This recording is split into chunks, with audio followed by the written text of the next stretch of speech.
both, I want to start with you, Mr. Curtis, and make sure you understand this. You are asking me to allow you to adopt an adult individual who is your stepson, if I understand correctly. His biological father, according to the pleadings, is deceased. So you're actually asking more or less to step into the shoes of the biological father and be the legal father in every sense of the word. You understand that?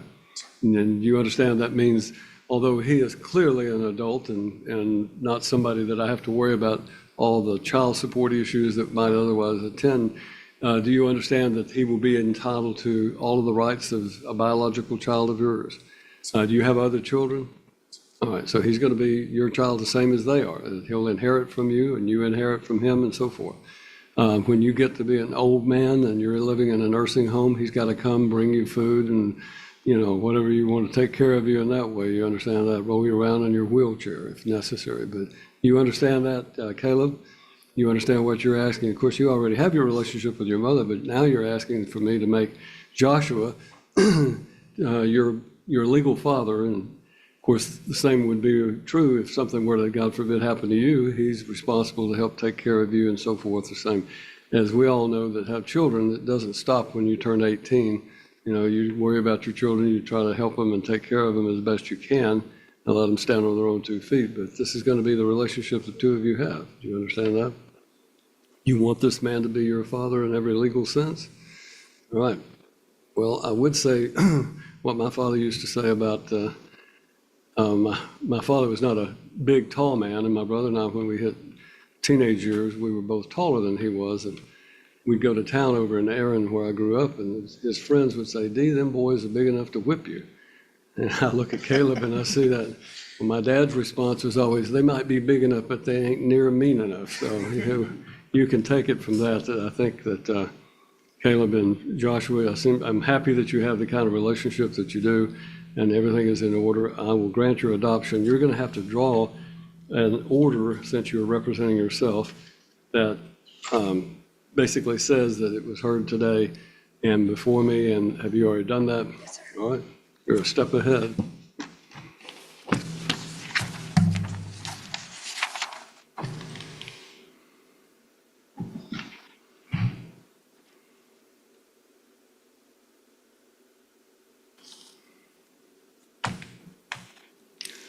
And we're changing your name to Caleb Allen Lee Flatt Curtis, correct?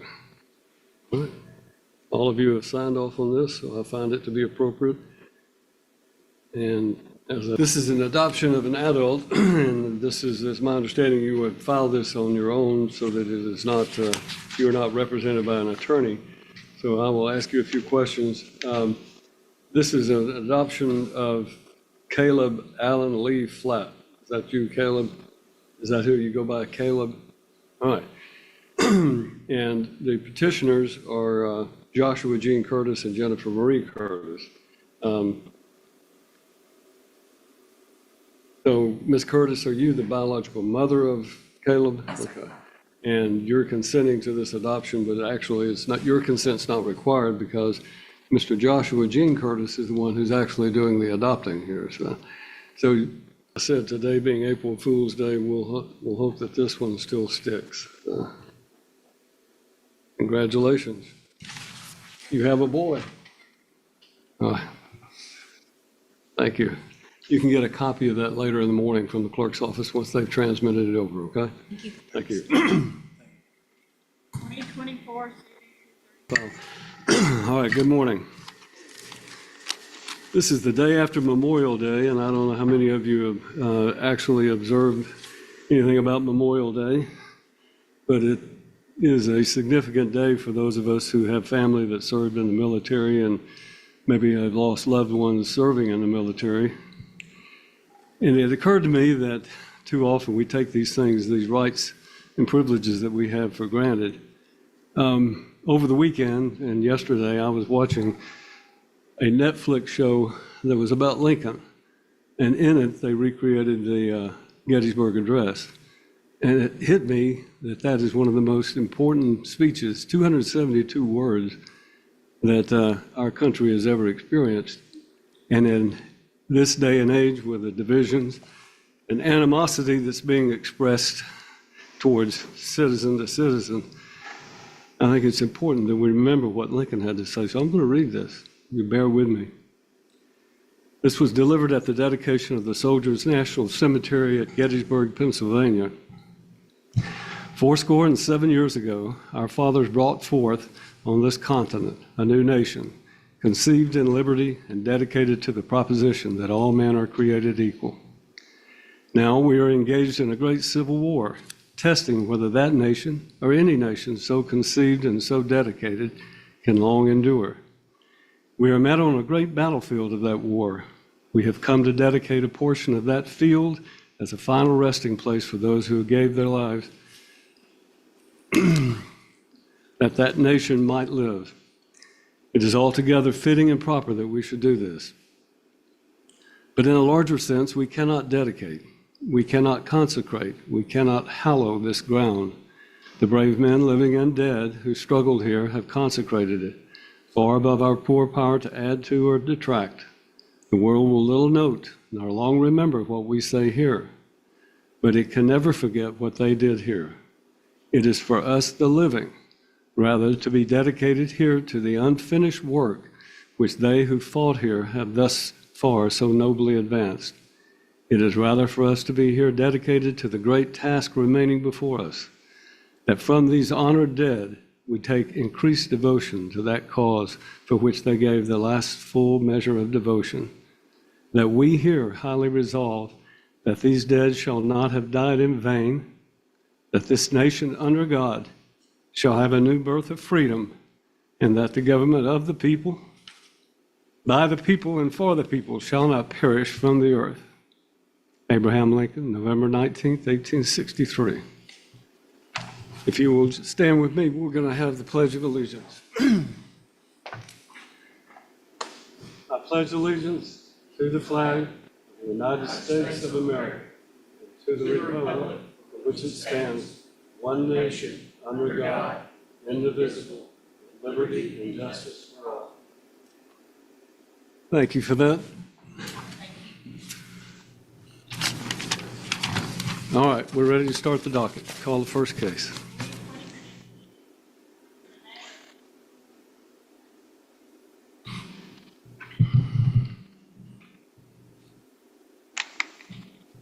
Good morning. Well, I have 5 people in the room. Who is your client? Who? All right, I've got an Emily, so we'll admit Emily and see if that's the right Emily.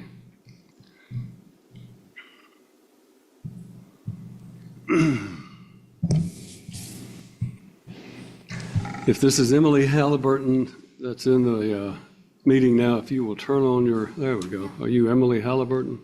I am. All right. All those who are going to testify, raise your right hand, and that includes you, Ms. Halliburton.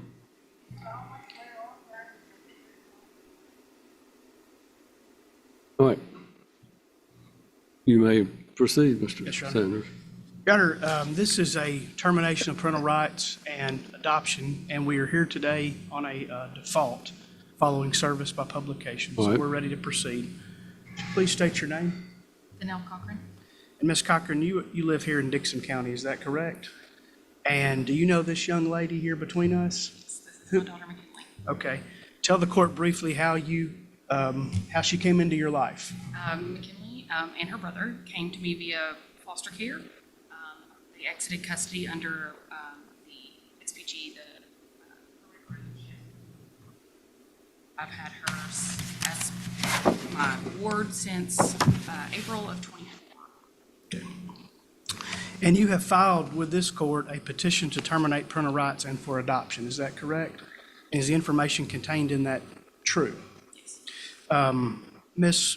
Jagger's mother's parental rights were already terminated, is that correct? And we're here today on her biological father. When is the last time that her biological father has had visitation with her? It's been 3 years. And has he ever paid any support to her while she was with you? No. Has he made any efforts or attempted to visit, filed anything with the court? Has he shown the court that he has a suitable home or a life that would be fitting to take care of a minor child? No.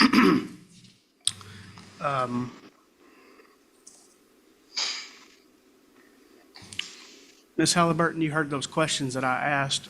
Were all of the Okay. answers given, were those all true? They are true. You agree with all of those? I do. And do you think termination of parental rights would be in McKinley's best interest? I do. I forgot to ask you, Ms. Cochran, do you likewise think termination would be in the best interest? Jared, that's all I have on the termination. All right.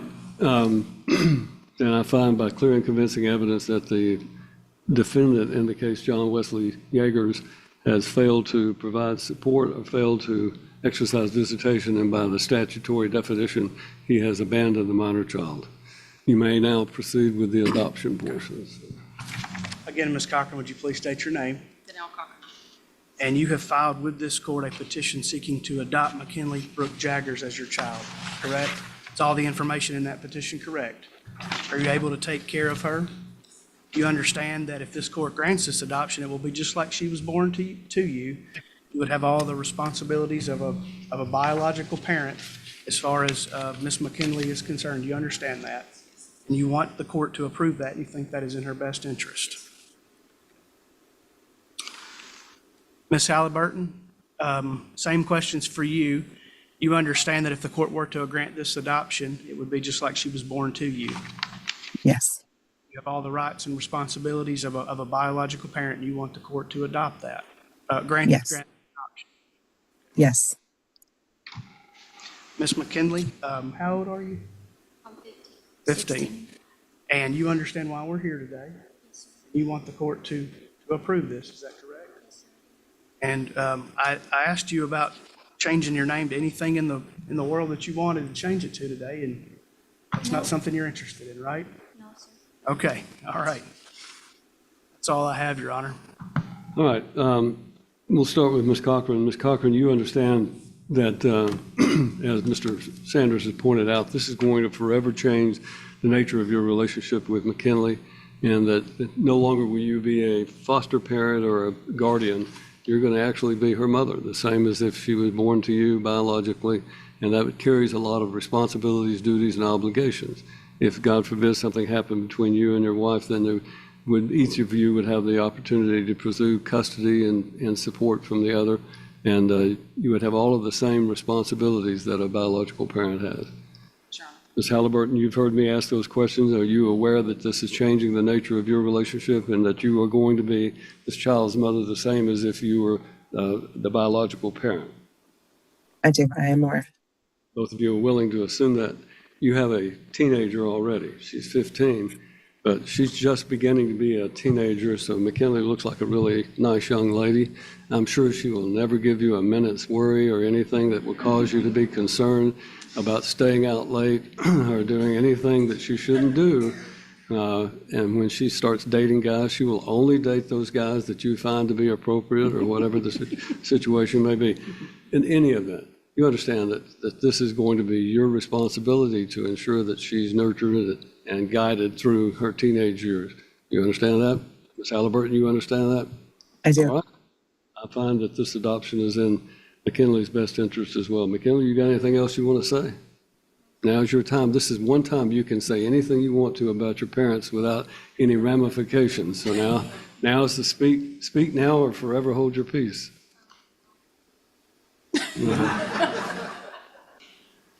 All right. Then I will sign your order and grant your adoptions. May we take a photograph, Your Honor? You may.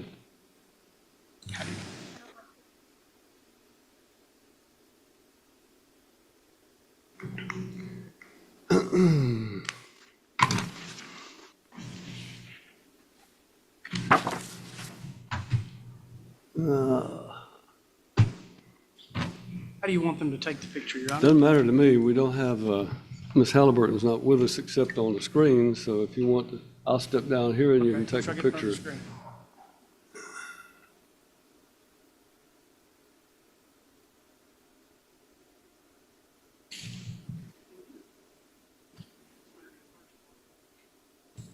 Yes.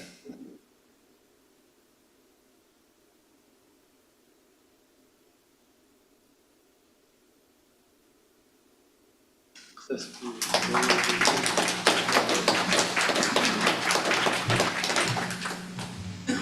you guys out. I'll meet you outside. Thank you, Ms. Halliburton. Thank you.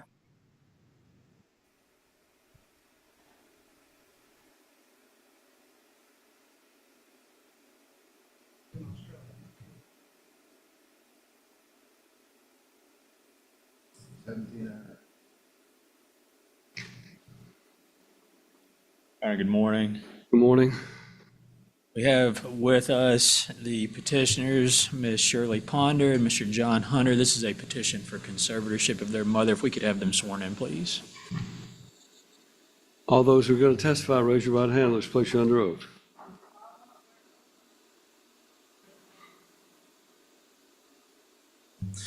You are Shirley Ponder? Yes, sir. And you are John Hunter?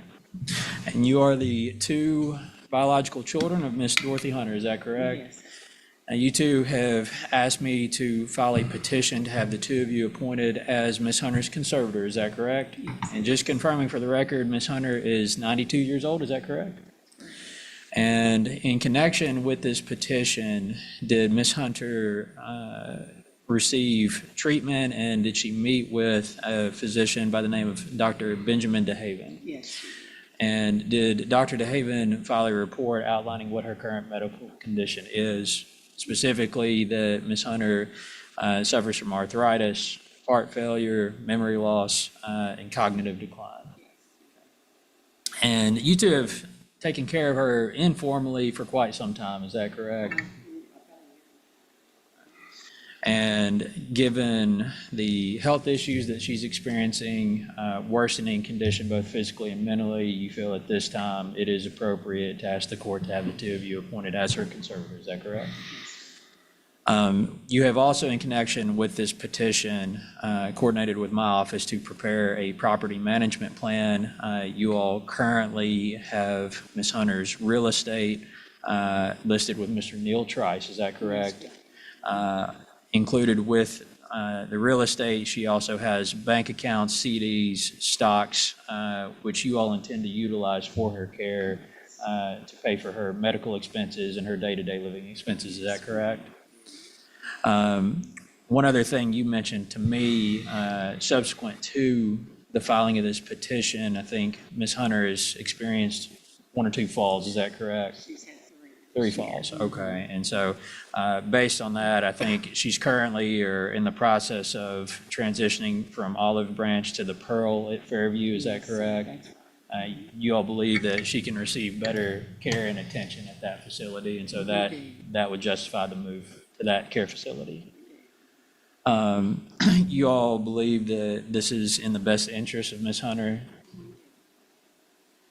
Your Honor, Mr. Brown has filed a guardian ad litem report, I believe also recommending that the appointment is in order. And if the court has any questions for the petitioners or Mr. Brown, happy to entertain those. Mr. Brown, I've read your report. Anything you want to add to it?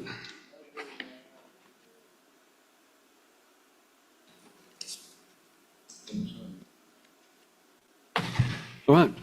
Ms. Hunter is lucky to have the two of you to take care of, and too often we see parents whose children basically abandon them when they get to be in need. So I'm very happy that the two of you have stepped up and taken care of your mother. I am happy to grant your petition for appointment of co-conservators. Is that what we're doing? Yes, sir. All right. Then I will grant your order. You say there is an order? There should be one tendered in the file, Judge.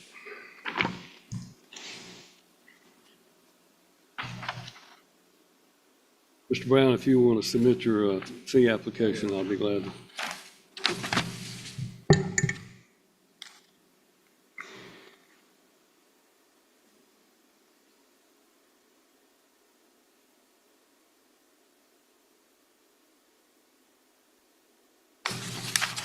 I've signed your order. Thank you. Judge.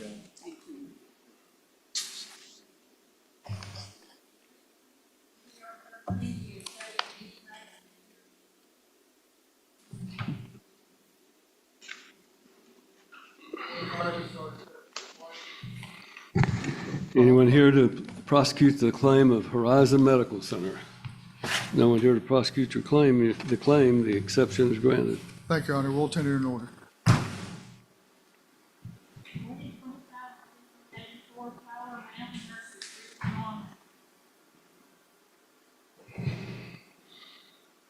All right, we have someone on Zoom that's Jill Carpenter. I'm not sure which.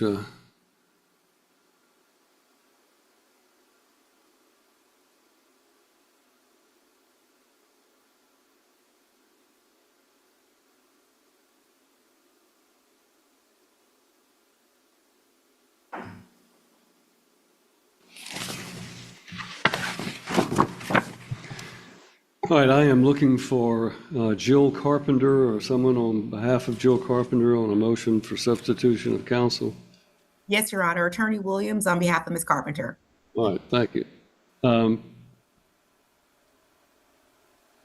You are substituting, Ms. Williams is going to be substituting, I'm sorry, Ms. Carpenter is going to be substituting for Mr. Rob Turner, is that correct? That is correct, Your Honor. Then if you will submit an order, I'll be glad to sign off on it, so. Will do. All right, submit your order, please.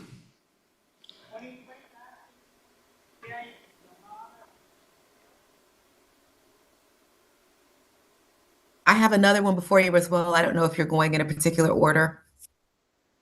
Oh. This is a motion to waive mediation. Yes, sir. I've read through your motion. I don't have any opposition to waiving a mediation, but how quickly are you wanting to have this case set for hearing? We'd like to move it forward as quickly as possible. The respondent or the defendant is having medical health issues. He's been transferred or moved to California. And so my client would like to get divorced as soon as possible before something unexpected happens. So if we can get it, we'd like to come back for a date within the next 30 to 60 days. You want to give her a date? Let's see if we can get a date. The defendant is not represented, is that correct? That's correct.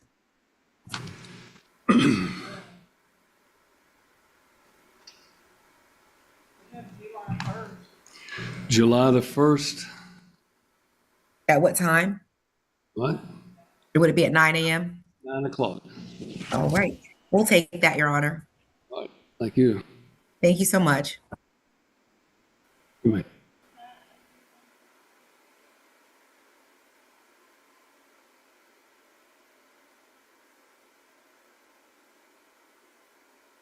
Good morning. I hate to be the bearer of bad news, but the law in the state of Tennessee requires that you file a sworn or verified complaint for divorce.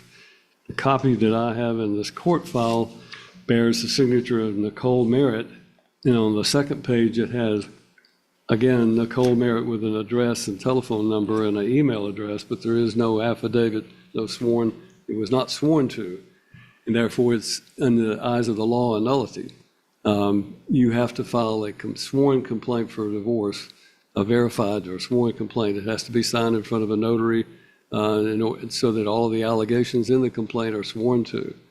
So I'm not dismissing this case, but I'm just advising you that you're going to have to file an amended complaint to obtain a divorce that complies with all of the statutory requirements. And it will have to be verified too. Thank you, Your Honor. Thank you.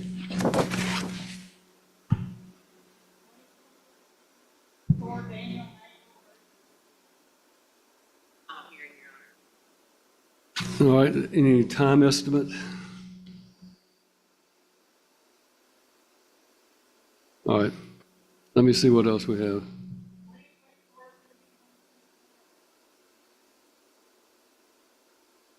That's here on competing orders. See, Your Honor, I'd like to request that this matter not be live streamed.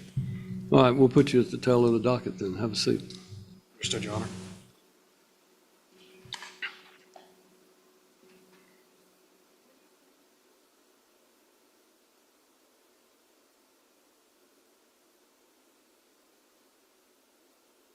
Good morning. Happy to report that Ms. Listowka has entered a treatment program.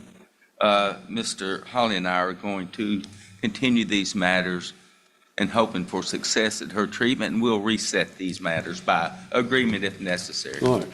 Mr. Hawley, you agree that you're going to pass all your motions? I am, and partially has motions too that'll be passed. There's a restraining order in the middle of this. That's all going to stay where it is in place until we come out. All right. Let's put down an order that reflects that, if you will, please. Will do. Yes, sir. Thank you, Judge. Your Honor. Thank you. Appreciate it. Do you want me to put in there about your witnesses? I don't know if they're here. A lot of witnesses here, but I'll just have to subpoena them again, I guess. Thank you for your time, Your Honor. You're welcome. I had another case, Cruz v. Jones, that was another restraining order that was on for today. It's taken off the docket. Miss Henderson had a death in the family. We were working on this before then, but I've tendered some agreed orders for the court on that particular case. I didn't know if Your Honor was coming All right. on restraining orders, but that case will need to be resolved. Thank you, Judge.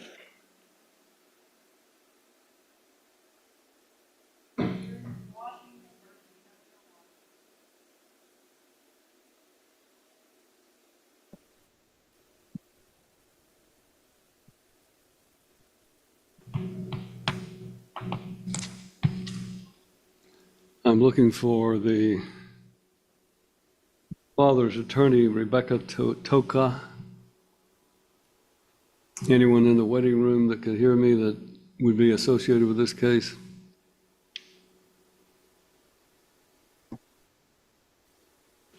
Have you heard anything from them? Father's filed a petition to relocate or a notice of relocation. You have filed a petition in opposition to it. And he has filed a response to your petition, so it's going to have to require a hearing for the court, and both sides are entitled to be present. I have not heard from his attorney, so we're going to pass it to the second call to see if we can find out where that lawyer is. Okay, yes, sir.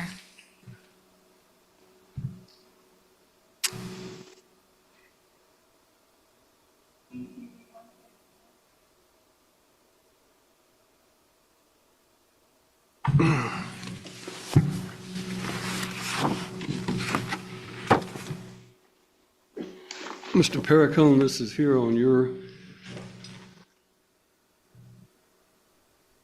matter. You have filed a actually a written motion asking for a request for entry of a written order on your motion for intervention, request for service of any agreed restraining order, and a conditional motion to dissolve or declare the ex parte TRO expired. This is a case involving your wife, if you are still married, to Miss Jessie Abigail Baker Perricone, and this case is between her and Mr. Richard Allen Baker. I'm familiar with the situation. I issued a restraining order to restrain Mrs. Perricone from taking the children or having the children have contact with you until we could have a hearing. The basis for that, according to her lawyer, or his lawyer rather, was the fact that there was a Texas court that had entered an order restricting your access to your children. And as a result of that, this court followed the findings of the Texas court, and on a temporary basis for the protection of the children that were involved in this case, issued that order. Two things you need to understand. Number one is you are not a party to this action. I know you filed a motion to intervene, and your argument is that you are entitled to intervene because of the fact that the temporary restraining order affected your ability to have contact with Mrs. Perricone. The second thing is that I am not going to grant your motion to intervene. And Mr. Goebel, are you involved in this case? Yes, Your Honor. I'm the attorney for the respondent. Then, under the circumstances, I am willing to give you an opportunity to be heard briefly on this issue, but I'm just telling you that it does not appear to me that you have standing to intervene or that you have the right to intervene in this divorce, in this post-divorce action involving children that are not your children. Do you have anything else you want to say? I know you really wanted an order to be entered, but I'll be glad to hear anything else you have to say within reason. Was that to me? I'm not sure if I can be heard or not, or was that to Mr. Goebel? That was to you. It's your motion. Excellent. Thank you very much, Your Honor. I entered this motion to intervene in a limited scope because the restraint is against my name personally. And it not only infringes upon my liberty personally, but it also infringes upon my son Bodie out of Texas. And so if I'm being declared not a party to the case, but yet I'm refrained by the actual name of the order, then how can that stand? Are you saying that I'm not a party to the case because I'm not married? You are not a party to this case because this case involves your wife and her former husband, involving their two children. If I understand there's two children, their children, and it is not, you are not a party to it. You are a husband to one of the parties, but that does not give you standing to intervene in this case. The restraining order was not restraining you, it was restraining Mrs. Perricone. And there is a distinct difference between that. You are not being restrained from anything. She is the one who is being restrained. So there is, even though it lists me by name, if I were to show up to exercise possession time, because I'm no longer married with Miss Baker, if I'm to show up and exercise possession time or be on the phone with, Jessie and her son comes on the phone, I'm not restrained or she's not. You're saying that I'm not restrained, but the order declares and asks her to restrain Mr. Perricone, Christopher M. Perricone. It states me by name that I'm a restrained party. It mentions you by name only to the effect that Mrs. Perricone, the former Mrs. Baker, is being restrained and directed by the court not to allow contact between her children with Mr. Baker and you. Now, it does not restrain you from anything regarding your child. It simply limits her from having the two children she has, or the child or children she has with Mr. Baker, from having contact with you until there can be a hearing in this court.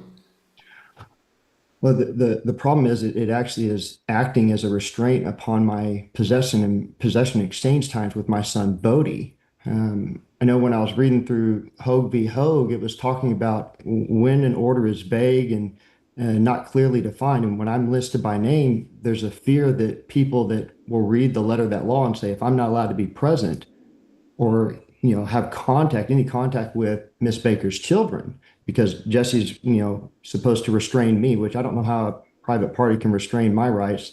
But if I'm going to pick up my son, I'm being restrained. I'm having to adjust my time to pick up for fear that Jesse's kids could be there.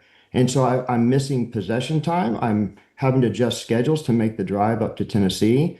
And it's impacting my time with Bodie even on just phone calls because of Tucker or Gloria there, because my name is specifically mentioned and I would argue that it's a vague order to state that the presence of someone, I don't think that would withstand scrutiny, but I'm being restrained by this, and it's acting as a harsh restraint on the fact of the matter where the reality is that it's based upon a Texas order, which is a sealed order. That order never should have even been entered on the public record. It's got even unredacted information on it.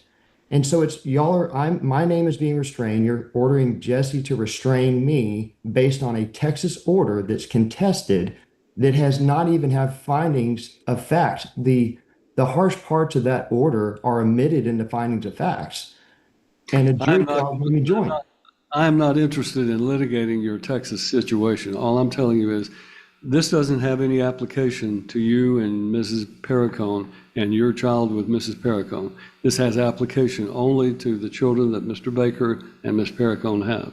Mr. Goebel, do you wish to chime in on any of this? I mean, Your Honor, he's just a former stepfather. I don't believe they're married anymore. He's not the biological father, adopted father, or otherwise legal parent. We just don't believe he has standing in this case between Ms. Baker and Mr. Baker. Mr. Perricone, I've heard your argument. I've read through your pleadings. I do not find you have a basis under the law or standing under the law to intervene in this action.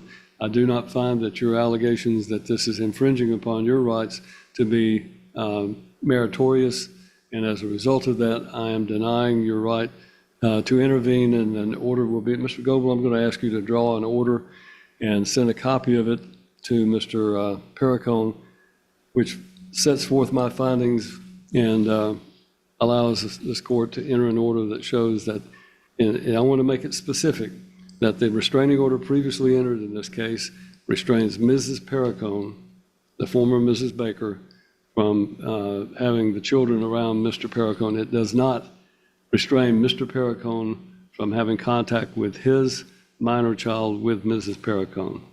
That's the best I can do for you. Your Honor, may I make an offer of proof? At least I can present that. I won't have to do it orally to take up time, but can I at least submit an offer of proof to the court? I'm not going to allow you to make an offer of proof because I do not find you have standing to make an offer of proof. And Thank then you. would just like my objection noted for the record then. All right. Call the next case. Thank you, Mr. Goble. If you'll draw that order, please. Yes, Your Honor. Thank My you. freaking feet off.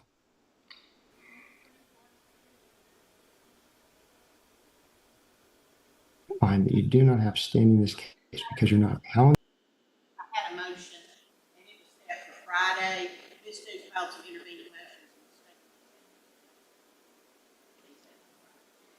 All right. So everything's set for Friday, the 29th. All right. And that brings us back to your contested case with Mr. I could on the Wagner versus Tyson matter. Yes. Ms. Cottonberry is regarding that party in that matter. She needs to be logged on in the past. All right. She's in here. I didn't know that would come from. I don't. Has there been a transcript prepared of this is competing orders from January of this year. We're now in May. Has there been a transcript prepared? I believe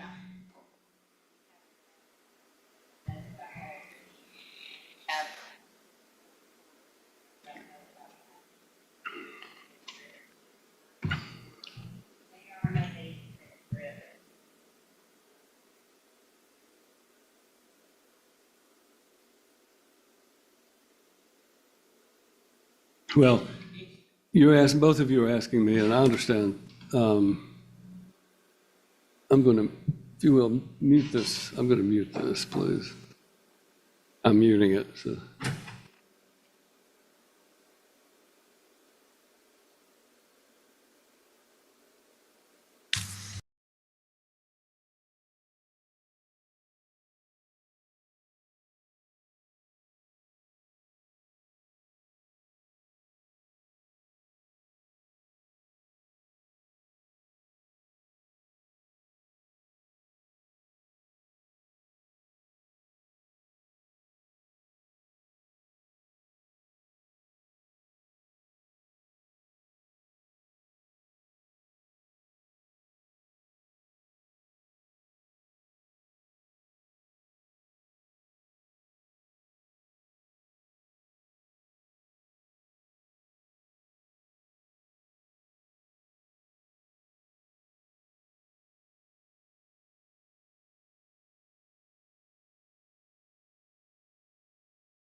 versus Mangrum. Yes.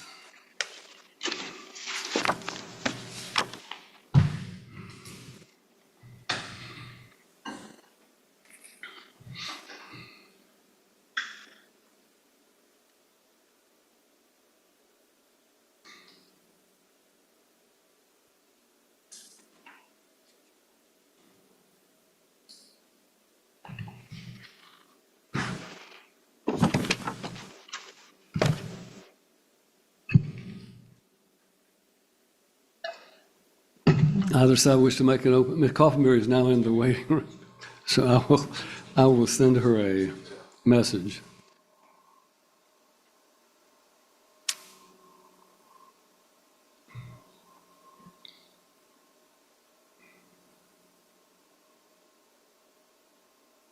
Your Honor, again, both of our clients request.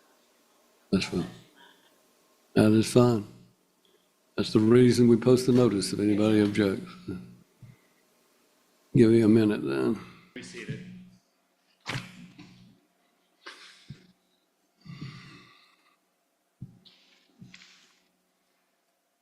All right, we are going to take up our limited criminal docket. In this first case, the State of Tennessee versus Ted Bradley Davenport. Mr. Vandervoort.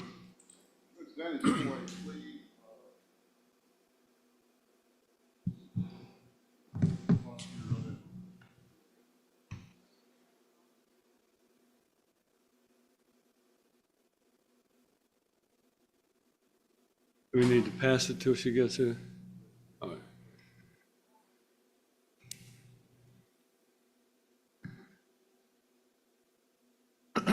Then I have, the next case is Ms. Stevens' case. The one, Ms. Stevens said she could be here at 4:30 this morning, is that right? And it's now 9 o'clock and nowhere to be found. Good, glad to hear that. Whenever they're ready, we'll take them up. Mr. Wanick, what do you have?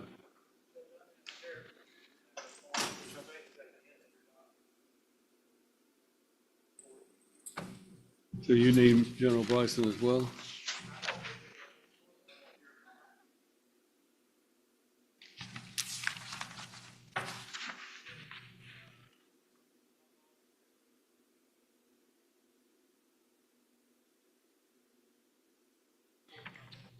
So do we have Ms. Sheets here? Bring her up.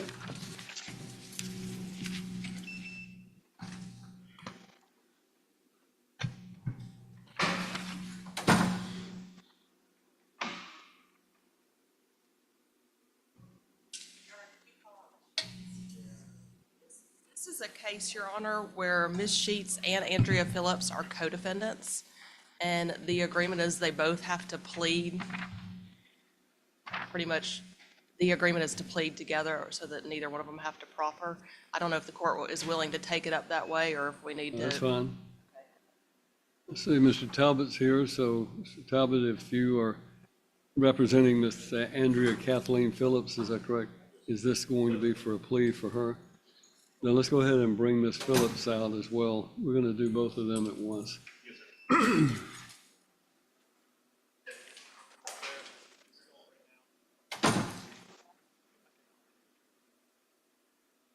Phillips. Okay, I like your tie. Oh, like in your little pocket thing? Yeah. Judge loves pink, so I wore it. It's his favorite color. What's your favorite color? He's just looking. He gives me a lot of grief for wearing pink, Oh. or at least he has in the past. It's very manly. Very mad. A man's sexuality is his own business, not mine. That's So right. you want to wear pink anything, you can feel free to do so. Mr. Blank. It would be your choice, though? So,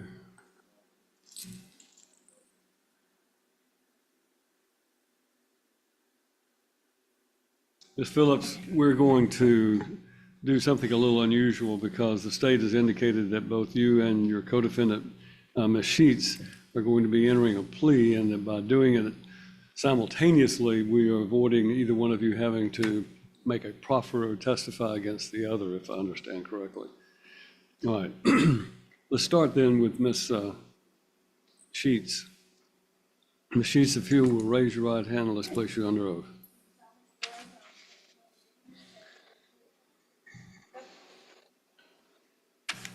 Would you state your full name for the record?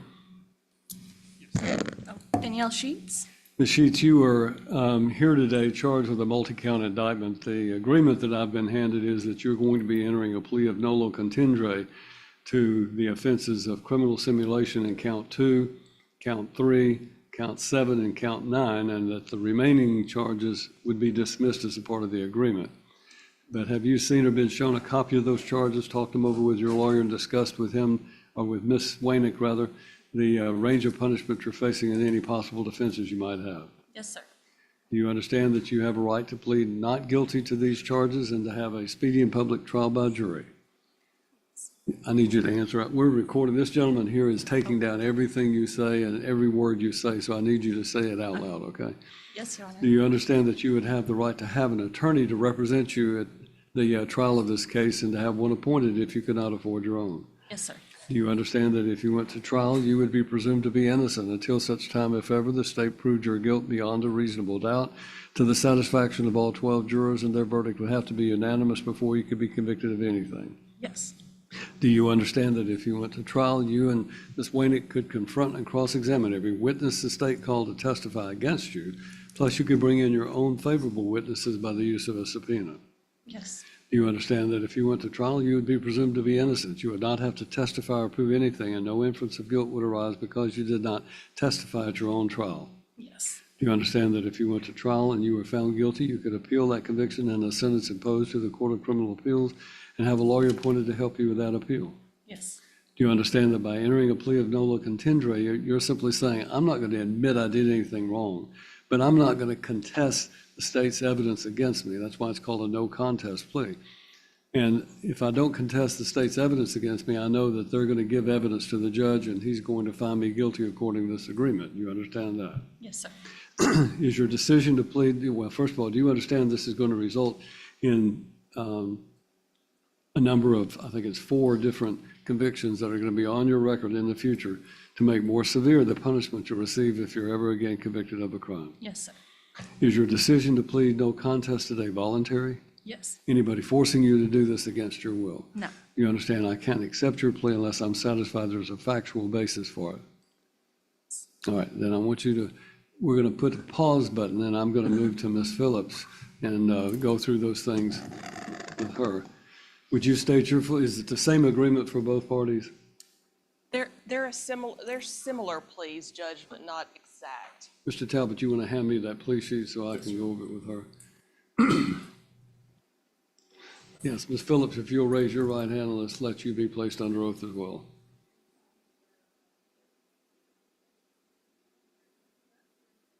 Yes, ma'am. Now, if you'll state your full name for the record, please. Andrea Phillips. Ms. Phillips, you are here today also charged with a multi-count indictment, also charging you with a number of counts of criminal simulation.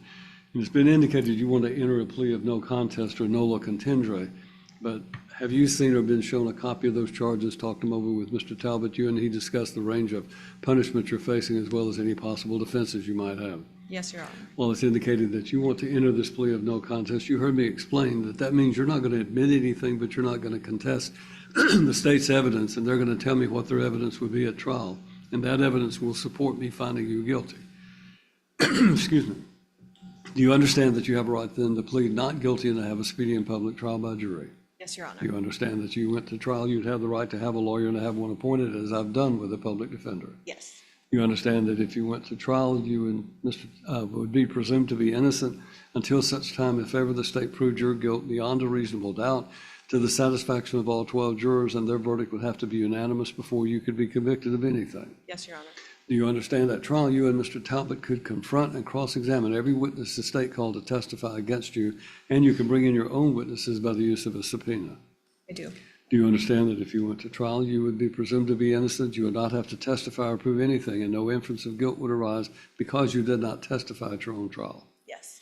You understand that if you went to trial and you were found guilty, you could appeal the conviction and the sentence imposed to the Court of Criminal Appeals and have a lawyer appointed to help you with that appeal? Yes, Your Honor. Do you understand that by entering this plea of no contest, you're waiving your right to a trial and to an appeal? And all I'm going to do is approve what your lawyer has worked out. I do. Do you understand that? And you understand that's going to result in a number of convictions, I think 5 convictions in your case. And those are going to be on your record in the future to make more severe the punishment you'll receive if you're ever again convicted of a crime. Yes, I Do you understand. understand everything I've explained to you? Yes, I do. Do you want to plead no contest according to this agreement? Yes, please. Is your decision to plead no contest today voluntary? Yes. Anybody forcing you to do this against your will? No. Now, I will explain to you as well as to Ms. Sheets then that I cannot accept these pleas unless I'm satisfied that there is a factual basis for them and that you are in fact guilty of these crimes. So I'm going to allow the state to tell me what that evidence would be in each of your cases. So listen as she tells me what the state will prove if this went to trial.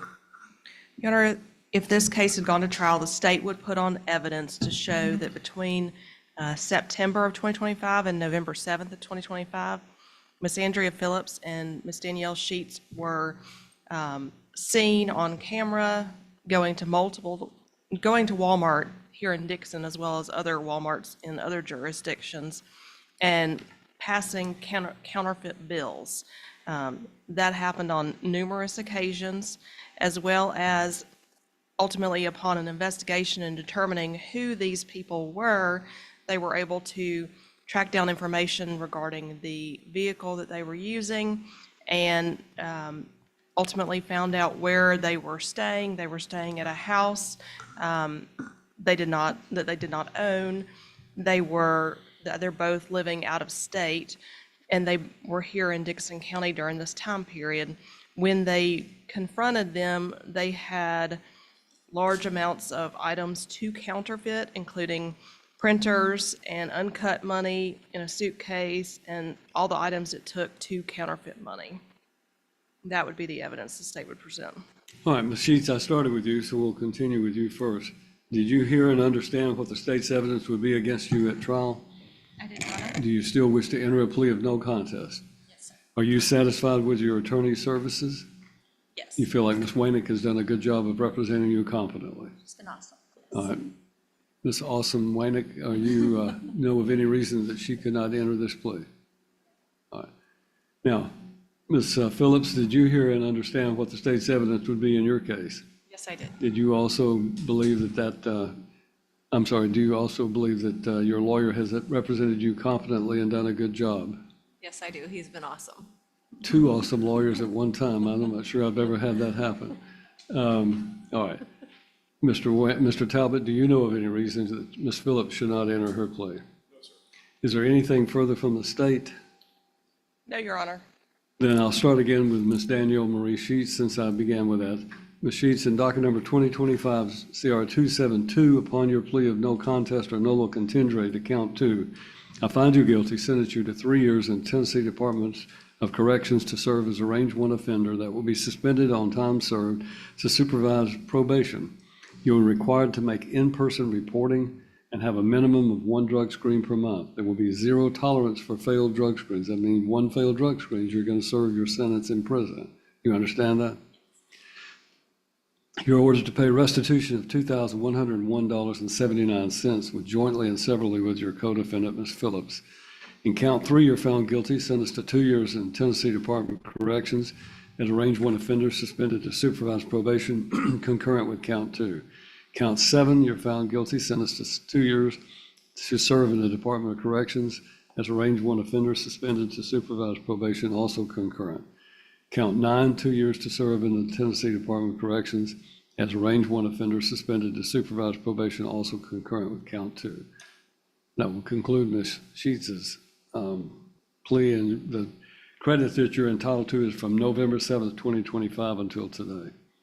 Ms. Phillips, upon your plea of no contest, I find you guilty of count 2 and sentence you to 4 years Tennessee Department of Corrections as a range 1 offender, suspended to probation after you served 180 days in jail with credit for time served. You're ordered to pay restitution in the amount of $2,101.79 jointly and severally with Ms. Sheets. You're forfeiting all items seized to the associated agencies involved. in-person reporting only, and a minimum of 1 drug screen per month with 0 tolerance for positive drug screens. In the remaining counts 3, 5, 7, and 9, in each of those counts, you're found guilty, sentenced to 2 years in the Tennessee Department of Corrections as a range 1 offender, suspended to probation after 180 days in jail, credit for time served. Your sentences will be concurrent with each other and with count 2. This will require you to be in-person reporting only to your probation and a minimum of 1 drug screen per month with 0 tolerance for positive drug screens.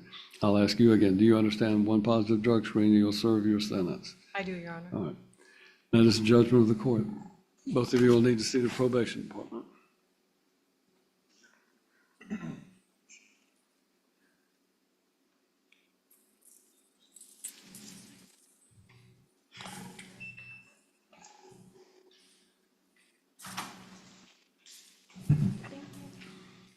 All right, we'll go back to Ms. Stevens. Are you ready on Rodney Tosh McCoy? All right, can we bring out Mr. McCoy?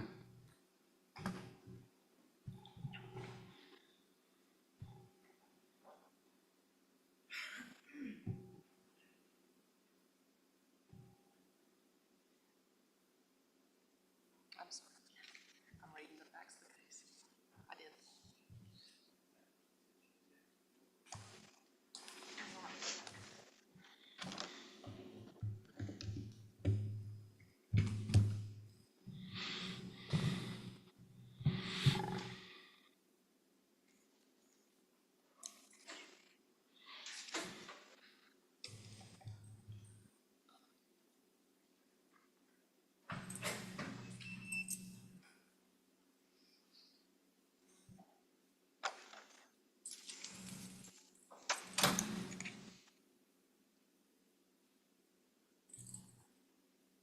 Lead him to count 2 on the. Just making sure. Okay.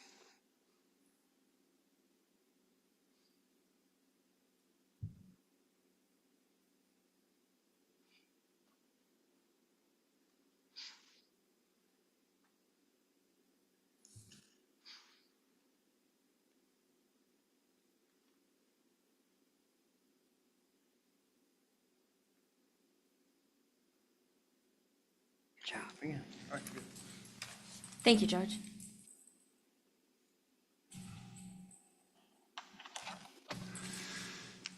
All right, I've been handed 2 documents in docket number 2023 CR 21S.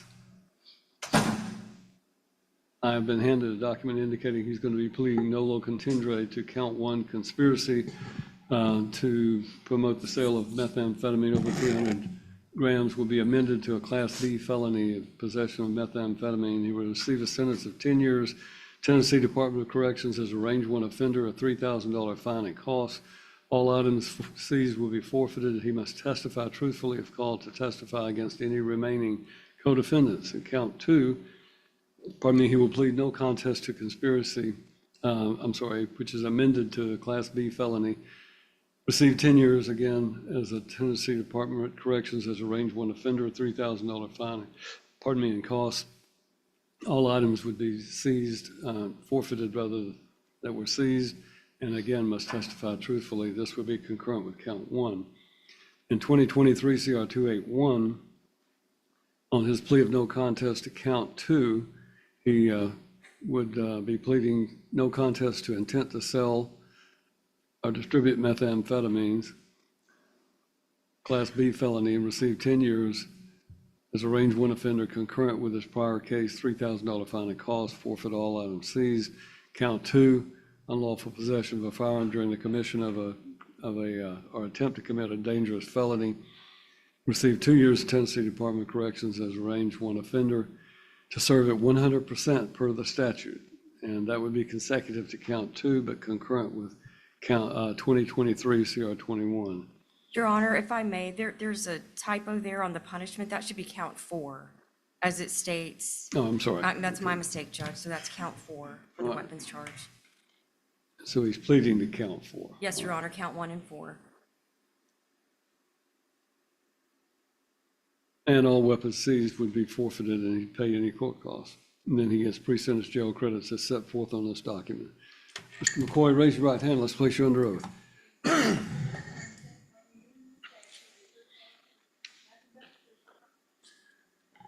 Step in front of that microphone and let me ask you a few questions. State your full legal name for the record. Ronnie Tosh McCoy. Mr. McCoy, you're here charged with multiple counts and 2 different indictments. Have you seen or been shown a copy of those charges? Talked them over with Ms. Stevens, and you and she discussed the range of punishment you're facing as well as any possible defenses you might have. Yes, Your Honor, I have. While it's indicated that you want to enter a plea of no contest, what that means is you're not going to admit you did anything wrong, but you're not going to contest the state's evidence when they tell me what their evidence would be at trial. And that evidence will be used by me to find you guilty according to these agreements. Do you understand that? Yes, Your Honor. Do you also understand that you have a right to plead not guilty and to have a speedy and public trial by jury? Yes, Your Honor. You understand if you went to trial, you would have the right to have a lawyer appointed and have one. If you could not afford one, you could have one appointed. Yes, Your Honor. You understand at trial, you would be presumed to be innocent until such time if ever the state proved your guilt beyond a reasonable doubt to the satisfaction of all 12 jurors, and their verdict would have to be unanimous before you could be convicted of anything. Yes, Your Honor. Do you understand at trial, you and Ms. Stevens could confront and cross-examine every witness the state called to testify against you, and you could bring in your own witnesses by the use of a subpoena? Yes, Your Honor. Do you understand that if you went to trial, you would be presumed to be innocent? You would not have to testify or prove anything, and no inference of guilt would arise because you did not testify at your own trial. Yes, Your Honor. Do you understand that if you went to trial and you were found guilty, you could appeal that conviction and the sentence imposed to the Court of Criminal Appeals and have a lawyer appointed to help you with that appeal? Yes, Your Honor. Do you understand that by pleading no contest, you're waiving your right to a trial and to an appeal? All I will do is approve what your lawyer has worked out. Yes, Your Honor. You understand that's going to result in a number of convictions, and those felony convictions are going to be on your record in the future to make more severe the punishment you'll receive if you're ever again convicted of a crime. Yes, Your Honor. And you understand that I'm sentencing you to 10 years in some of these cases and 2 years in one of them. One of that 2-year sentence has a 100% release eligibility, meaning you got to serve it all. But the others, you may be sentenced as a range 1 offender, if I understand correctly. And it may be that the State Department of Corrections may say you served less than that 10 years. That's up to them. I'm giving you 10 years to serve. You understand that? And whatever they give you in the way of a good time credits or whatever the Department of Corrections feels, that's not part of this agreement. You're getting 10 years from me. How much of that you serve is up to the department. You understand that? Yes, sir. You understand everything I've explained to you? I do. You want to plead no contest and waive your right to a trial and to an appeal. Yes, I do. Is your decision to plead no contest today voluntary? Yes, sir. Anybody forcing you to do this against your will? No, sir. Do you understand I cannot accept your plea unless I'm satisfied there's a factual basis for it and that you are in fact guilty? Yes, sir. Now, I need you to listen as the state tells me what their evidence would be if this case went to trial. And Judge, just before I give the basis of facts, I did want to state that it is 10 years, but then on 281, there's a 2-year consecutive sentence. So it's a total of 12 on 281. Yeah, I saw that and I thought I said that out loud, but. And maybe you did. I just heard 10 years and just wanted to make sure that it was I may have clear. mumbled through it, so. Judge, this is a case involving the conspiracy case that involves 27 defendants that began during the time period, I believe, from June of 2022 to January of 2023. Mr. McCoy was lived and resided here in Dixon County and was traveling to Nashville in order to purchase both methamphetamine and fentanyl from Dantes Good. Mr. McCoy was caught on the wiretap, and there are multiple audio recordings as well as visual site surveillance of Mr. McCoy arriving and purchasing drugs. He purchased approximately 120 ounces of methamphetamine and 42 grams of fentanyl during that time frame from Dantes Good and brought it back to Dixon County. And then on 2023 CR 281, the Drug Task Force and other agencies executed a search warrant on January 17th of 2023 on the residence of Mr. McCoy. Upon executing it, Mr. McCoy attempted to flee from the second-story window. They searched his home and located numerous weapons, guns in his bedroom, including approximately 34 grams of methamphetamine. Mr. McCoy was not a convicted felon at that time. However, he had the guns and the drugs in his room. That would be the state's evidence. All right, Mr. McCoy, I'm not asking that you agree with those facts, but you understand part of this agreement is that you would be required to testify truthfully if you are called to testify at a trial of any of the remaining co-defendants. You understand that? Yes, sir. You understand everything that the state has indicated their state would be, and the evidence would be, and do you wish to still plead no contest? Yes, sir.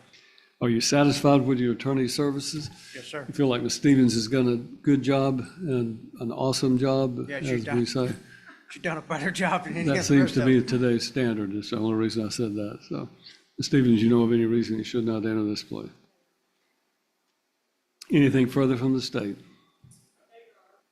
Then Roddy Tosh McCoy on docket number 2023 CR 21, I find you guilty upon your plea of no contest to count one and sentence you to 10 years in the Department of Corrections as a range one offender, a $3,000 fine, and court costs. All items seized are forfeited. As a condition of this agreement, you must testify truthfully if called to testify against any remaining co-defendants. Count two, you're found guilty, sentenced to 10 years in the Tennessee Department of Corrections as a range one offender, a $3,000 fine and court costs. All items seized are forfeited. You must testify truthfully. These will be concurrent with each other.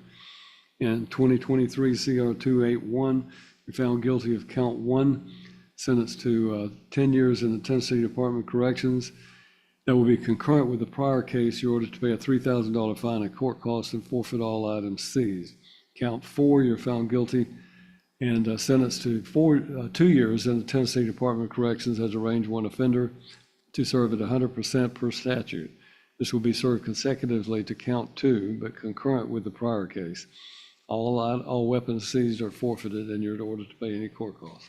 That's the judgment of the court. Thank you. So that's a total of $6,000, correct, fines? Yeah. I said it out loud, but it didn't register with me. You have a $3,000 fine, another I think it's 6,000 total, yes. No, 9. You have two in 2023 CR 21. Each count carries 3,000, and then you had one fine of 3,000 and 281, so you got 9,000.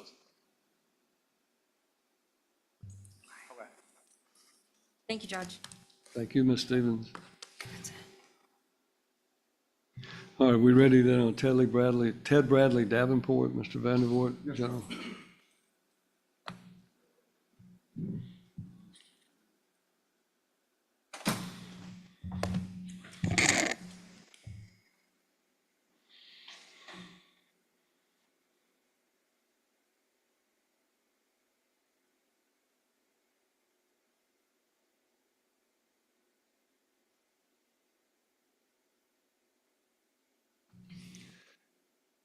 All right. I've been handed a document indicating he is going to enter a plea of no contest or nolo contendere to count 3, simple assault, receive a sentence of 11 months and 29 days, suspended to probation concurrent with his present state probation, and he can be monitored on that probation by his current state probation. And this will agree that it's not constituting a violation of his probation. He's ordered to pay court costs and restitution to the victim of $1,000 jointly with Erica Ann Tidwell Davenport. Count 2, aggravated robbery, is dismissed. All right. He gets pre-sentence jail credits as set forth on this document. Mr. Davenport, raise your right hand. Let's place you under oath.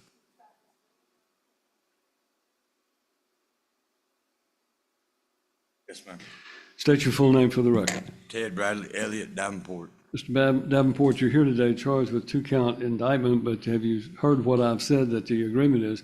Have you seen or been shown a copy of the charges against you and talked them over with Mr. Vandervoort and you, and he discussed the range of punishments you're facing as well as any possible defenses? Yes, sir. Well, it's indicated you want to enter a plea of no contest. You've heard me say again and again. That means you're not going to admit you did anything wrong, but you're not going to contest the state's evidence when they tell me what their evidence at trial would be. And I will use that evidence to find you guilty according to this agreement. You understand that? Yes, Your Honor. Do you understand, however, that you can plead not guilty and have a speedy and public trial by jury? Yes, Your Honor. You understand you would have the right to have a lawyer and have one appointed if you cannot afford your own? Yes, Your Honor. You understand if you went to trial, you'd be presumed to be innocent until such time if ever the state proved your guilt beyond a reasonable doubt to the satisfaction of all 12 jurors, and their verdict would have to be unanimous before you could be convicted of anything. Yes, Your Honor. You understand that if you went to trial, you and Mr. Vandervoort could confront and cross-examine every witness the state called to testify against you, and you could bring in your own witnesses by the use of a subpoena. Yes, Your Honor. You understand that trial, you'd be presumed to be innocent. You would not have to testify or prove anything, and no inference of guilt would arise because you did not testify at your own trial. Yes, Your Honor. You understand if you went to trial and you were found guilty, you could appeal that conviction and the sentence imposed to the Court of Criminal Appeals and have a lawyer appointed to help you with that appeal. Yes, Your Honor. You understand that by pleading no contest, you're waiving your right to a trial and to an appeal, and all I'm going to do is approve what your lawyers worked out. Yes, Your Honor. You understand that's going to result in a misdemeanor conviction, and that will be on your record in the future to make more severe the punishment you'll receive if you're ever again convicted of a crime. Yes, Your Honor. Do you understand everything I've explained to you? Yes, Your Do Honor. you want to plead no contest according to this agreement? Yes, Your Honor. Is your decision to plead no contest today voluntary? Yes, Your Honor. Anybody forcing you to do this against your your sir. will? No, sir. Do you understand that I can't accept your plea unless I'm satisfied there is a factual basis for it and that you are in fact guilty? Yes, Your Honor. And I want you to listen as the state tells me what their evidence would be if this case went to trial.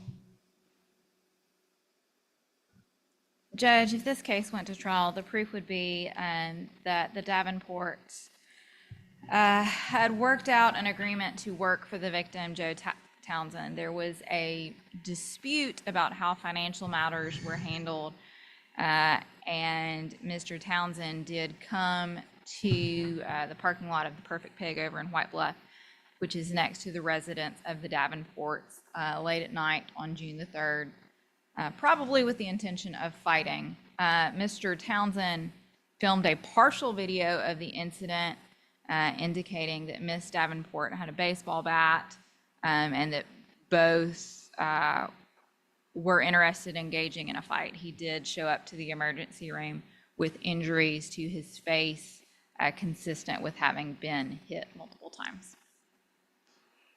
All right. I'm not asking you to agree with those facts, but do you understand that's what the state's evidence would be at trial? Yes, Your You Honor. still wish to plead no contest according to this agreement? Yes, Your Honor. Are you satisfied with your attorney's services? Yes, Your I Honor. feel like Mr. Vandervoort's done a good job of representing you competently. Yes, Your Honor. Mr. Vandervoort, you know of any reason you shouldn't enter this plea? No, Your Honor. Pardon me. Anything further from the state? No, Judge. Then in docket number 2023 CR 229, I find Mr. Davenport guilty of count 3, simple assault, sentence him to 11 months and 29 days in the county jail that will be suspended to probation, that will be concurrent with his state probation, and it can be monitored by his state probation officer. This will not constitute a violation of his state probation. He is ordered to pay the court costs and has joint and several liability on the restitution of $1,000 with his co-defendant Erica Ann Tidwell Davenport. Count 3 of aggravated robbery is dismissed as part of the agreement. He'll need to see the probation department. Thank you, Your Honor. Thank you, Your Honor.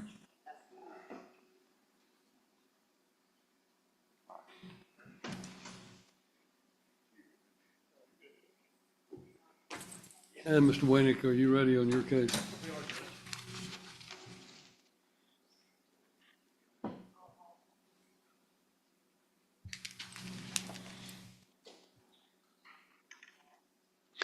All right, I've been handed a document indicating Ms. Tidwell is going to be pleading to count 1 of this indictment, and it's amended to simple assault, and she would receive a sentence of 11 months and 29 days in the county jail, suspended to supervised probation, $1,000 restitution jointly and severally with Ted Davenport, and she'll pay court costs. Count 2 is dismissed as a part of the agreement. Ms. Davenport, if you'll raise your right hand, let's place you under oath.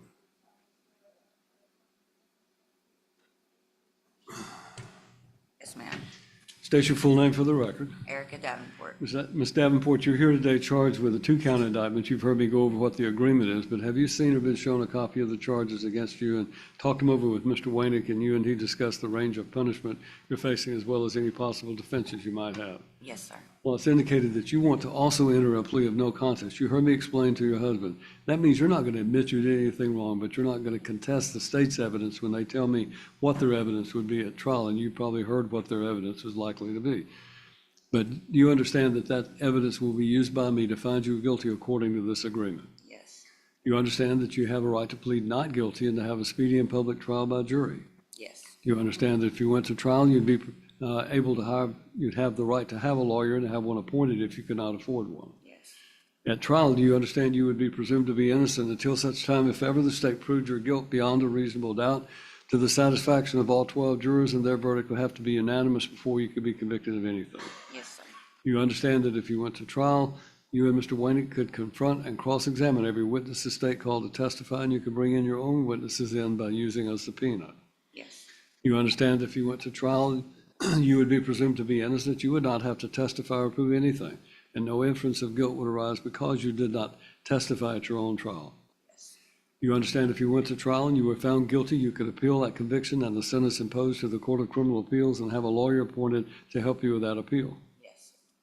Do you understand that by entering your plea of no contest, you're waiving your right to a trial and to an appeal? All I'm going to do is approve what your lawyers worked out, and that's going to result in a conviction, a misdemeanor conviction that will now be on your record in the future to make more severe the punishment you'll receive if you're ever again convicted of a crime. Yes, sir. You understand everything I've explained to you? Yes, sir. Do you want to plead no contest according to this agreement and waive your trial? Yes, sir. Is your decision to plead no contest today voluntary? Yes. Anybody forcing you to do this against your will? No, sir. You understand I can't accept your plea unless I'm satisfied that there is a factual basis for it and that you are in fact guilty. Yes, sir. Then I want you to listen as the state tells me what their evidence would be if this case went to trial. Judge, similar to, same as the last case, the Davenports were engaged in a work agreement with the victim, Joe Townsend. A financial dispute arose between them, and Mr. Townsend came out to the parking lot of the Perfect Pig, which is next to the residence of the Davenports, late at night on June the 3rd of 2023. There is a partial video of the incident where Miss Davenport can be seen with a metal bat, and there is fighting language and discussion between the parties. Mr. Townsend did show up at the Horizon ER with injuries consistent with being hit in the face. I'm not asking you to agree with those facts, but do you understand that's what the state's evidence would be if you went to trial? Yes, sir. You still wish to plead no contest according to this agreement? Yes, sir. Are you satisfied with your attorney's services? Very much. You feel like Mr. Wainick has done a good Awesome job job. representing, that's what I was waiting for, so.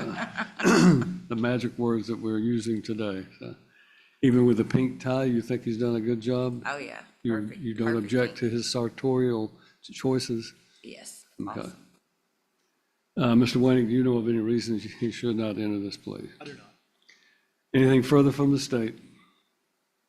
Then Erica Ann Tidwell Davenport, upon your plea of no contest to count one, I find you guilty, sentence you to 11 months and 29 days in the county jail that will be suspended to supervised probation. You're ordered to pay a $1,000 restitution jointly and severally with Joseph Townsend.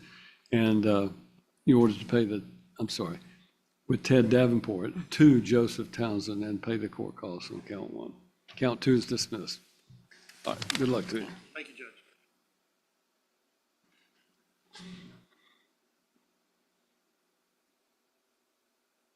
Talbot, do you have anything?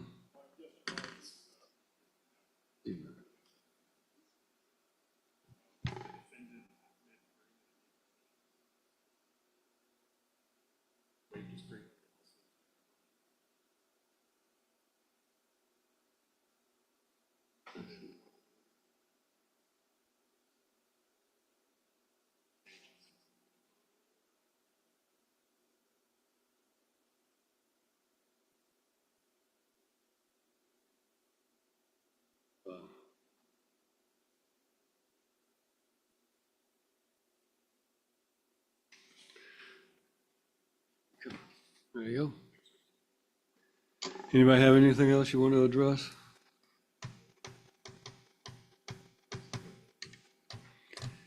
This is my last day of my term of court here in Dixon counties. Actually, tomorrow will be, but that's Chancery, so I know you are. overjoyed you don't have me in criminal court anymore after today.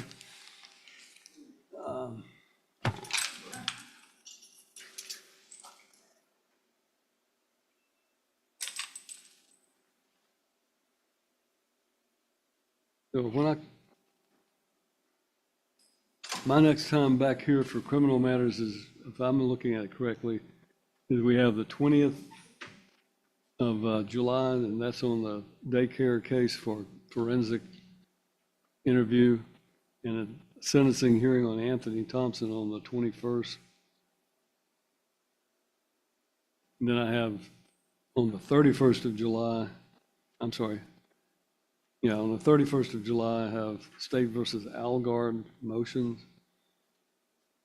Oh, I'm sorry, I skipped over July the 10th. That's with Mr. Flanagan. Is that your case? Bench trial on the 10th. Even though I'm supposed to be in Cheatham County, I now have a bench trial on July the 10th. Motions and the 20th, sentencing on the 21st, and the 31st I have motions again, and all of these are Dixon County matters. Plus I have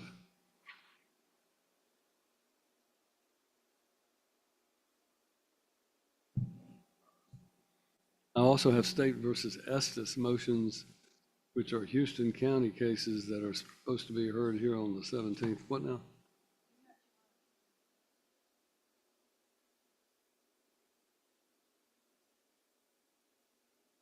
Rebecca Miles. Hmm?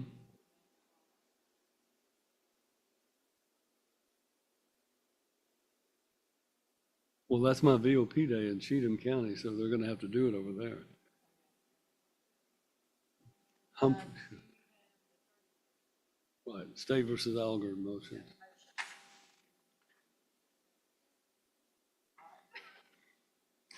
Well, I start Waverly on Humphreys County on Monday. So.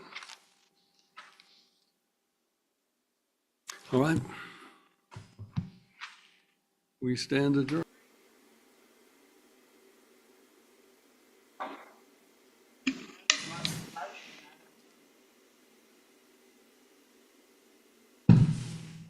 Well, they're not here, so just. It's probably not open.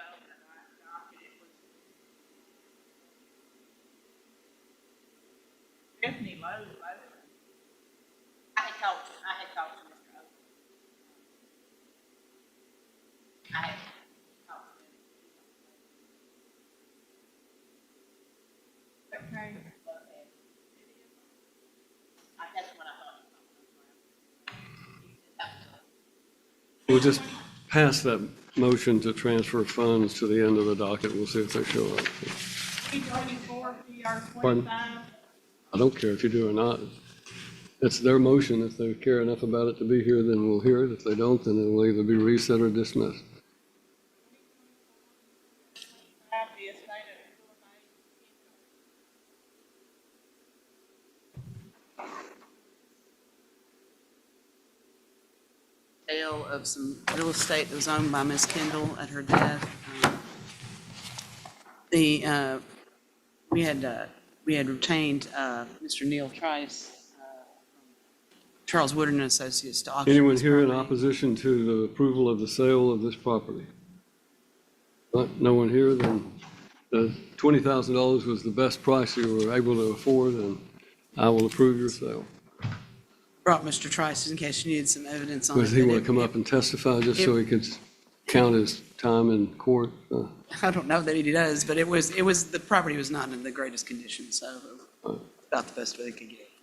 Well, he's here, but there's no opposition, so we'll just assume that it is the best price. 25 Tory Cruz versus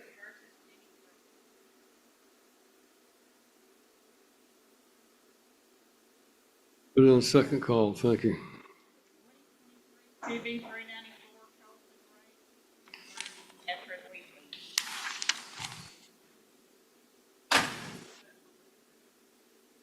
That's for final hearing, correct? Ray versus Wheatley. Holly, did I know that?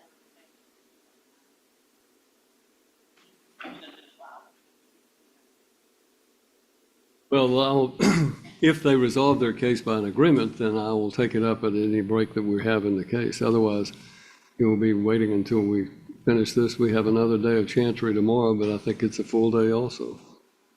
Well, you have, Mr. Holly, not only do you have your docket that's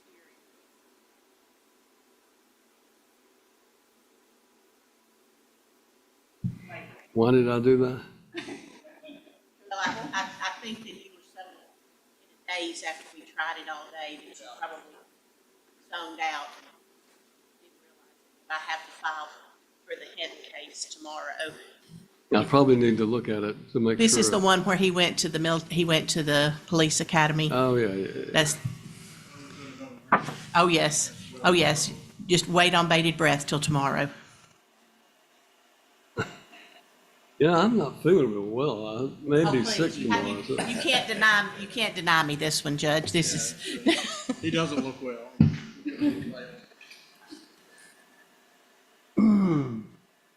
All right.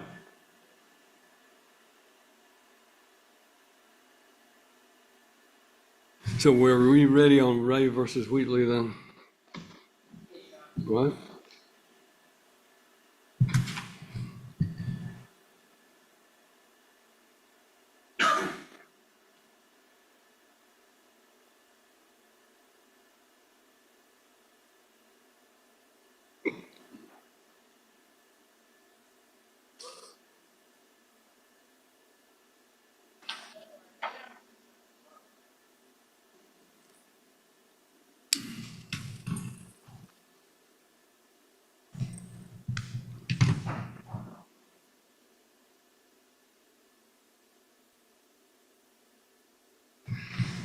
All right.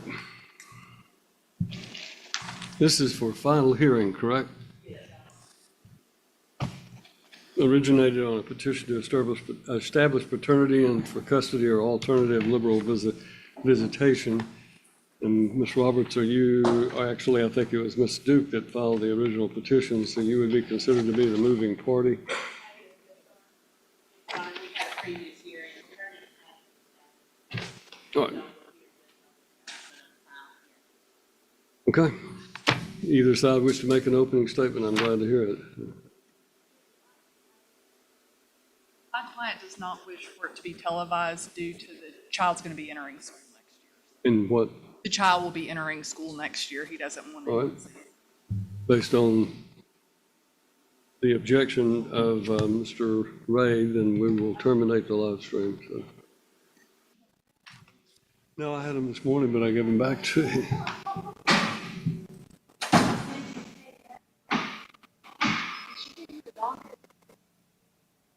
No, the files in the docket are still in your office.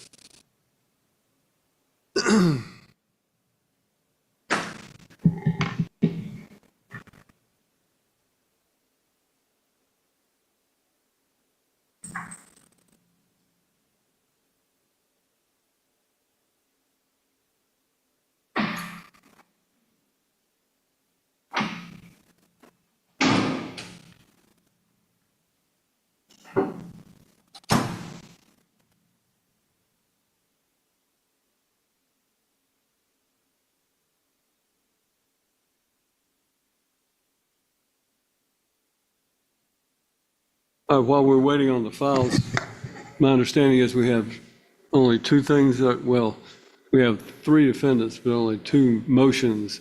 There's a joint motion to suppress that's been filed in State of Tennessee versus James Thomas Dubois Jr. and Billy Ray Perry. They have filed an amended joint motion to suppress, and that is for hearing. And then there's a motion to revoke bond in the McCoy case. Is that correct? And you represent Mr. McCoy, Mr. Brown? Oh, who does? Oh, you do? So why are you here? Okay. So you are here for the hearing on the motion to suppress. Right.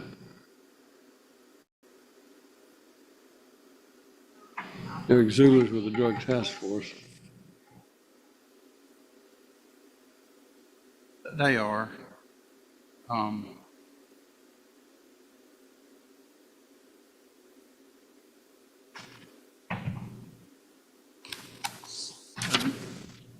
May we have a moment to confer with our clients? I think we may just ask to continue the motion to suppress. All right. You need to talk to him. What about Miss McCoy? Is she in custody or she is? She is. She is, Your Honor. Talk to your clients. I'll step off. We'll let you talk to your folks. Mr. Massengill and Mr. Spratt have asked for an opportunity to speak with their client about whether to go forward with today's motion to suppress. We can go forward on the McCoy case regardless of whether or not we do the other, right? Okay. All right. You have another copy?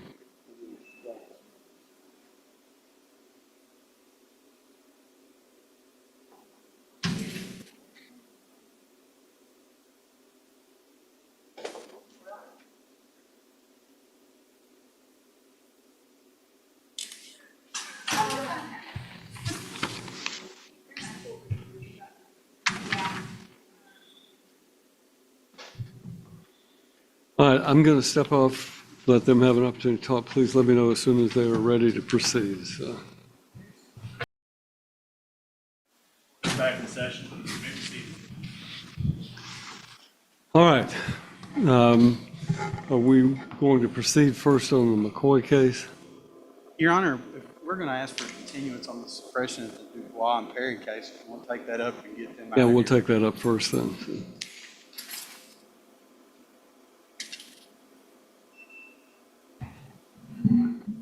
I did not bring my calendar in. You got yours? I didn't bring my calendar in. Do you have yours?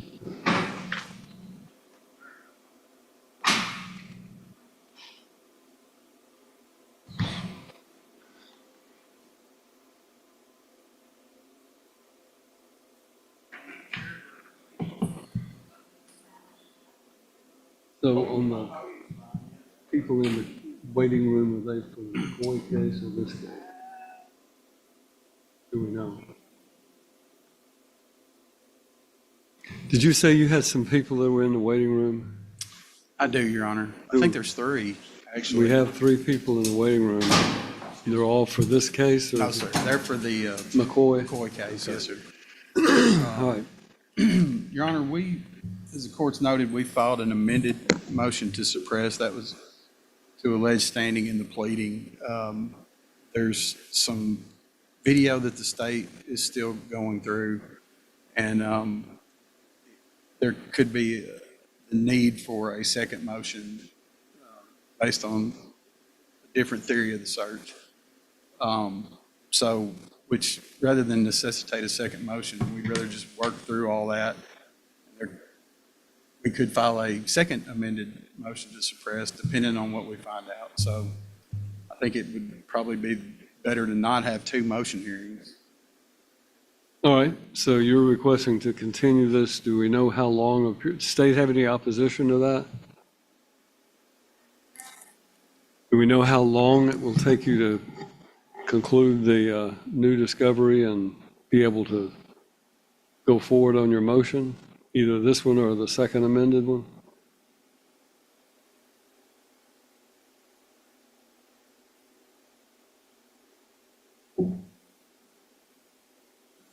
If I may explain, there is a parallel case that was worked about the same time as this one that was not charged, but may have relevant information. I have received that entire case file this week while I was out of town. I was able to access it for the first time this morning.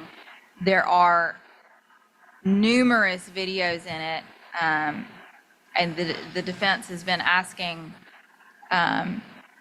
for certain videos. I don't know if these are relevant or not until I watch them. And I don't even have a good grasp on how much information is in that.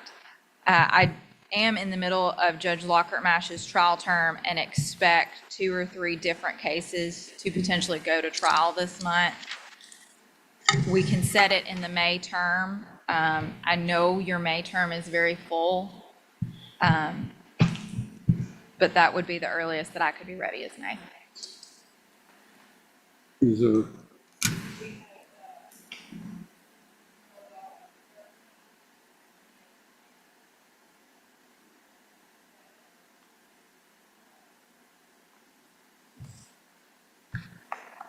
trial set.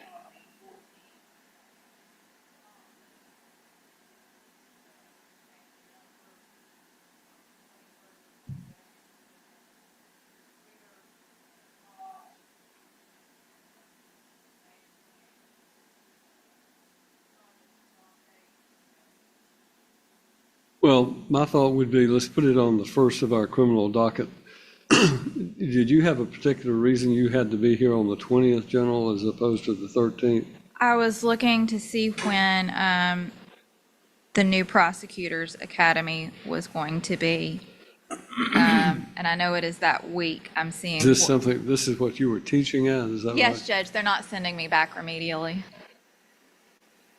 I didn't know if, Judge, I'll be teaching the morning of the 14th, so I will be here the 13th for that docket. If it goes terribly late, I may have to go. my only thought would be if we just set this on the 13th and then find a day in the term, hopefully we'll know which cases are going to trial.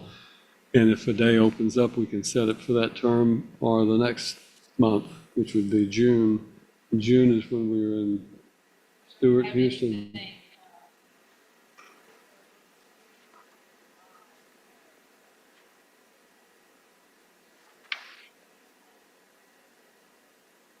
I have some dates in July, but let's put it on that 13th to figure out if there has been a second motion filed. Will that give you sufficient time to go through the videos, you think? I think so, Judge. Then we'll put it on the 13th of May for us to determine when to set the actual motion. That will be your deadline for filing this motion, and then we'll set a date for it on that time.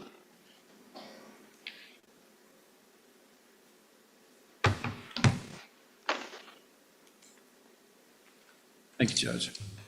All right.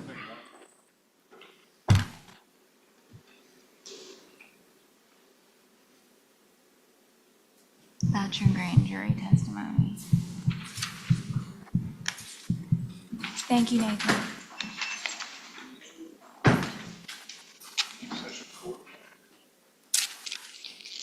So we're ready on the McCoy case now. We are, Your Honor. We'll bring out Miss Natasha McCoy.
All right, this is a motion to revoke bond that the state has filed.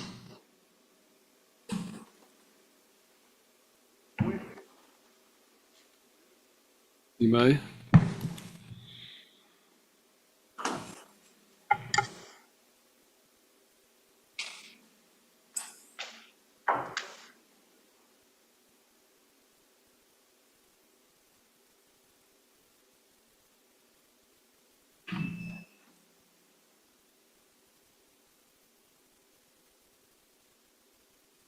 All right, we have had a request to cease the live stream based on some issues that are going to arise in this case. So we're going to go ahead and terminate the live stream, kind of like all dressed up and know where to go. In this unusual courtroom session, a major drug case suddenly grinds to a halt when attorneys reveal they still need to review mountains of video evidence before moving forward with a critical motion that could determine whether key evidence is allowed at trial.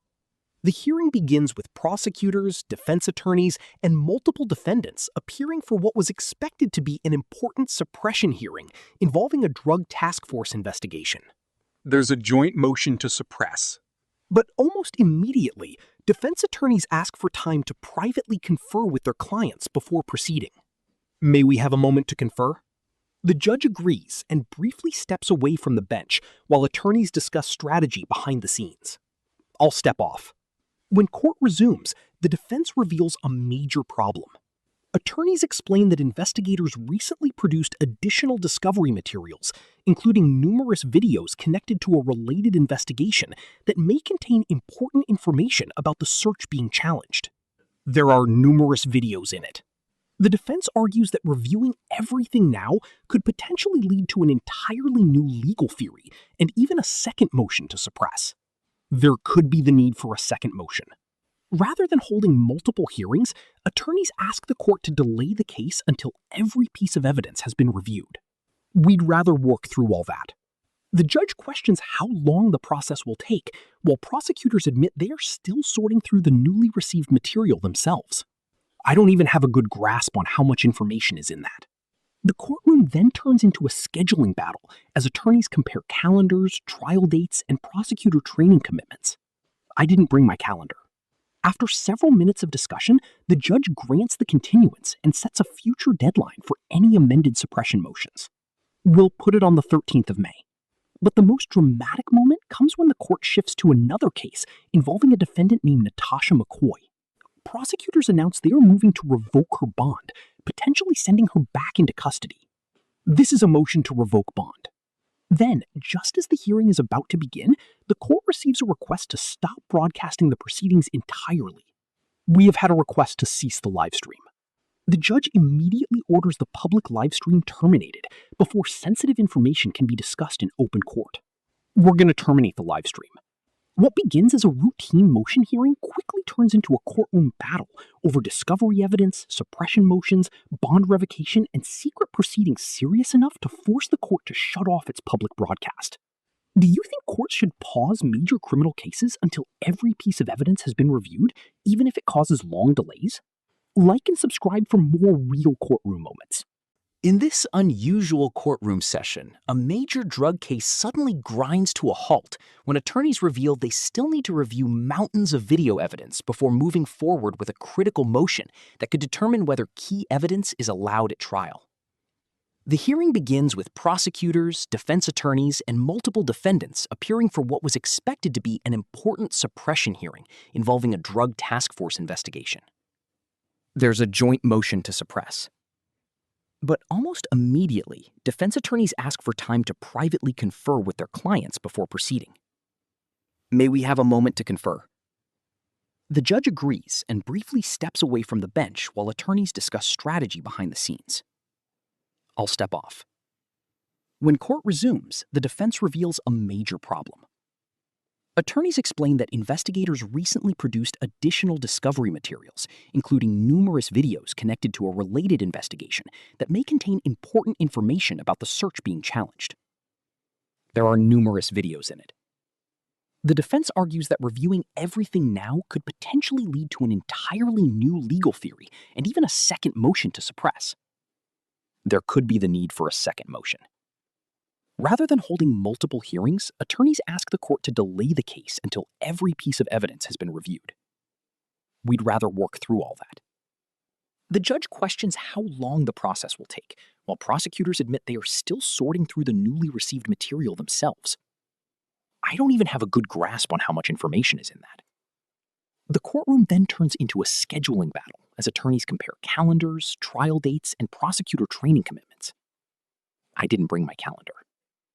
After several minutes of discussion, the judge grants the continuance and sets a future deadline for any amended suppression motions. We'll put it on the 13th of May. But the most dramatic moment comes when the court shifts to another case involving a defendant named Natasha McCoy. Prosecutors announce they are moving to revoke her bond, potentially sending her back into custody. This is a motion to revoke bond. Then, just as the hearing is about to begin, the court receives a request to stop broadcasting the proceedings entirely.